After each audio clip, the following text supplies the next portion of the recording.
Look, I think it's the old chestnut actually that is Facebook, and indeed are all the tech platforms, media companies or tech companies. They've always maintained their tech companies, their sort of digital engineers tightening the digital nuts on their digital pipes and not responsible for the digital flows through their pipes, the news and information and comment through their pipes. And the big question is whether they are or not. And over the last few years, they've become increasingly more responsible for it. They never really publicly admitted that they are publishing companies or media companies, but de facto they are. And in fact, to be fair to Facebook, and I think you have to balance the judgment a little bit, they have hired about 35,000 people, to my knowledge, and Google has hired people as well to monitor editorial content and advertising content. So I think that's the basic issue. And of course,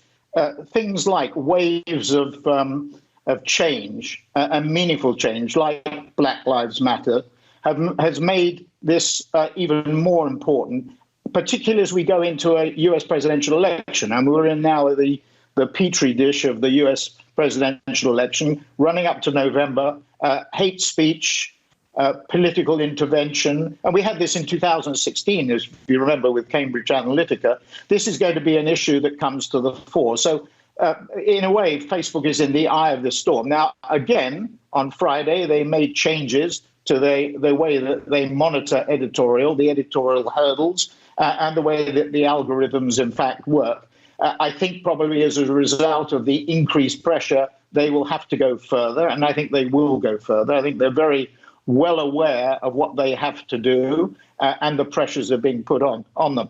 To date, the pressure, the boycott pressure, has been more US and less international, and it's been more temporal. It's been more focused around May or June or July. We have to see how long. I think Unilever has put a boycott on both Facebook and Twitter until the end of the year, because Twitter has made significant changes to political advertising, as Google have. Both of them have basically taken political advertising off their platform. So I think you will see more change. As to whether this is a fundamental issue for Facebook, the only thing I would say, be careful what you wish for.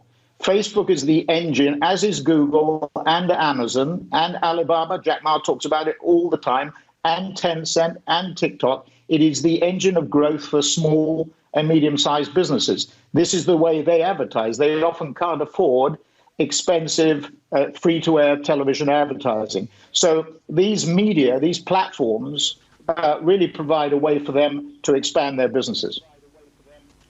Martin, over the medium term, and you've looked at the challenges presented by Google, Facebook, and that in many capacities over the years as well, do those advertising dollars have anywhere else to go rather than Facebook, Google, Alibaba, Amazon? It seems to me that we've seen the structural change, we've seen the seismic change in your business as well, and that's one of the reasons why, of course, you're growing your business so much on the digital side.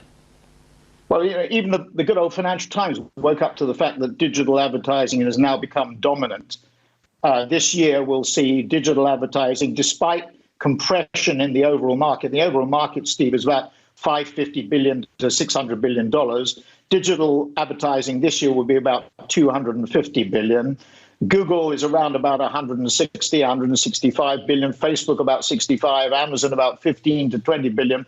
TikTok is the only one really to have made the breakthrough at around 7 billion, with ByteDance, its parent company, being around 20 billion. And that's basically Chinese. So I expect Kevin Mayer, who's gone there from Disney, will expand that platform quite significantly. He'll monetize advertising outside it. But the answer to your question is 60 to 70, we don't know the figure precisely, but something like 60 to 70% of the revenues of the big platforms come from small and medium-sized businesses. And you're right, they don't have anywhere else to go. And Facebook reaches a couple of billion people, over 2 billion people on the planet. It is a major media platform, and it's going through its blooding, if you like, as a media platform. This is the reason we're seeing the pressure on them. But in essence, digital advertising continues to dominate and will continue to dominate. We forecast that by 2022, digital will be about 57.5% of the market.